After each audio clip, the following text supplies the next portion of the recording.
Hello friends, welcome to Aamina சமையல். Today நம்ம சேனலில் அரிசி மாவு வச்சு சூப்பரான ஈவினிங் ரெசிபி தான் ஃப்ரெண்ட்ஸ் பண்ண போகிறோம். பாருங்கள் ஃப்ரெண்ட்ஸ், இது சின்ன பசங்க பெரியவங்களுக்கு எல்லாத்துக்குமே ரொம்ப பிடிக்கும். ஒரு கப் அரிசி மாவு வச்சு சூப்பரான கொழுக்கட்டை சுண்டல் ரெசிபி எப்படி செய்யலாம்னு வீடியோவில் போய் பார்க்கலாம். வீடியோக்குள்ளே போகிறக்கு முன்னாடி எங்கள் சேனல் நீங்கள் இருக்க சப்ஸ்கிரைப் பண்ணலாம், சப்ஸ்கிரைப் பண்ணுங்கள். பக்கத்துக்கு பெல் ஐகான் கிளிக் பண்ணுங்கள். வீடியோவை ஸ்கிப் பண்ணாமல் பாருங்கள். கொழுக்கட்டை சுண்டல் பண்ணுறதுக்கு ஒரு கப்பு அரிசி மாவு எடுத்துருக்கேன் ஃப்ரெண்ட்ஸ். அரிசி மாவை ஒரு மிக்சிங் பவுலுக்கு மாற்றிக்கங்க.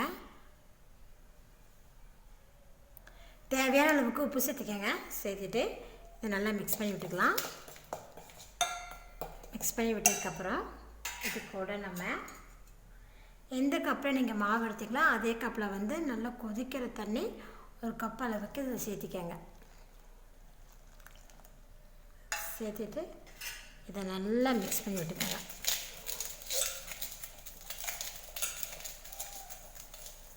கரண்டியோட பேக் சைடு வச்சு பண்ணிங்கன்னா போதும். ஏன்னா தண்ணி கொதிக்குது இல்லைங்களா, அப்போ நம்மளால் கையை வச்சு பிசைய முடியாது. அதனால் கரண்டியோட பேக் சைடு வச்சு இப்போ கிளறிட்டிங்கன்னா போதும்.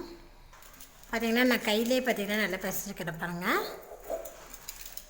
ஒரு கப்பு மாவுக்கு ஒரு கப் தண்ணி சரியான அளவு ஃப்ரெண்ட்ஸ். இது நல்லா பிசைஞ்சிக்கலாம் கையிலையே. லேசான சூட்டோடவே பிசைஞ்சிக்கோங்க.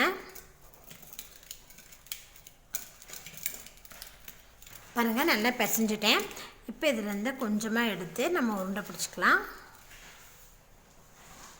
இந்த மாதிரி விரிசல் இல்லாமல் உருண்டை பிடிச்சிக்கோங்க.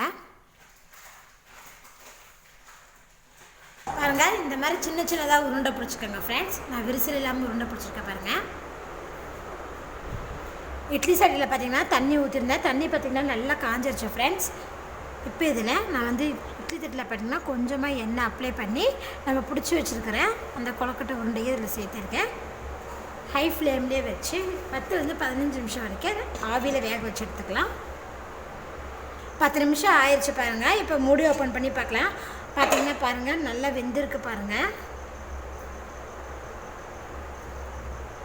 தாளிக்கிறதுக்கு பார்த்திங்கன்னா கடாய் சூடாயிடுச்சு. இதில் 2 டீஸ்பூன் அளவுக்கு எண்ணெய் விட்டுக்கோங்க. எண்ணெய் சூடானதுமே இதில் 1 டீஸ்பூன் அளவுக்கு கடுகு உளுந்தம் பருப்பும் சேர்த்துருக்கேன். கூடவே 1/2 டீஸ்பூன் அளவுக்கு ஜீரகம், இது கூட கொஞ்சமாக பெருங்காயத்தூள், கொஞ்சமாக கருவேப்பிலை எண்ணெயில் நல்லா பொரியட்டும்.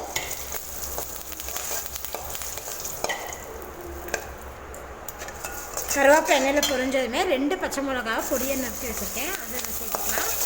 சேர்த்துட்டு பச்சை மிளகா வச்சா வதக்கி விட்டுருங்க ஃப்ரெண்ட்ஸ். ரொம்ப வதக்கணும் இல்லை, லோ ஃப்ளேம்லேயே வச்சு வதக்கி விடுங்க. பச்சை மிளகா நல்லா எண்ணெயில் பொரிஞ்சதுமே இதில் 10 சின்ன வெங்காயத்தை பொடியாக கட் பண்ணி வச்சுருக்கேன். அது இதில் சேர்த்துட்டு வெங்காயத்தை லேசாக வதக்கி விட்டுக்கலாம். வெங்காயம் பார்த்திங்கன்னா லேசாக வதங்கிடுச்சு ஃப்ரெண்ட்ஸ். இப்போ இது கூட நம்ம கொஞ்சமாக உப்பு ஆட் பண்ணிக்கலாம். உப்பு சேர்த்துட்டு இதை நல்லா மிக்ஸ் பண்ணி விடுங்க. உப்பு சேர்த்து நான் நல்லா மிக்ஸ் பண்ணிட்டேன். இப்போ இதில் நம்ம வேக வச்சுருக்கிற கொழுக்கட்டையில் சேர்த்திக்கலாம். சேர்த்துட்டு இதை நல்லா மிக்ஸ் பண்ணி விடுங்க. பாருங்கள், கொழுக்கட்டை சேர்த்து நான் நல்லா மிக்ஸ் பண்ணிட்டேன். இப்போ இது கூட நம்ம பொடியாக நறுக்கின கொத்தமல்லி தழையில் ஆட் பண்ணிக்கலாம். கூடவே கொஞ்சமாக துருவிய தேங்காய். இப்போ இது ரெண்டையும் சேர்த்து நல்லா மிக்ஸ் பண்ணி விடுங்க. தேங்காய் தூள் சேர்த்து நான் நல்லா மிக்ஸ் பண்ணிட்டேன். இப்போ நம்ம ஸ்டவ் ஆஃப் பண்ணிடலாம். நம்மளோட சூப்பரான ஸ்நாக்ஸ் ரெடி ஆகிடுச்சு ஃப்ரெண்ட்ஸ். கொழுக்கட்டை சுண்டல் சின்ன பசங்களுக்கெல்லாம் இதை போல் செஞ்சு கொடுங்க, நல்லா விரும்பி சாப்பிடுவாங்க. அரிசி மாவு இருந்தால் நீங்களும் இதை போல் செஞ்சு பாருங்கள் ஃப்ரெண்ட்ஸ். ரொம்ப ஈஸி தான், டேஸ்ட்டு செம்மையாக இருக்குது. என்னோட இந்த வீடியோ உங்களுக்கு பிடிச்சதுன்னா லைக் பண்ணுங்கள், ஷேர் பண்ணுங்கள். மறக்காமல் Aamina சமையல் சேனல் சப்ஸ்கிரைப் பண்ணிக்கோங்க. நன்றி.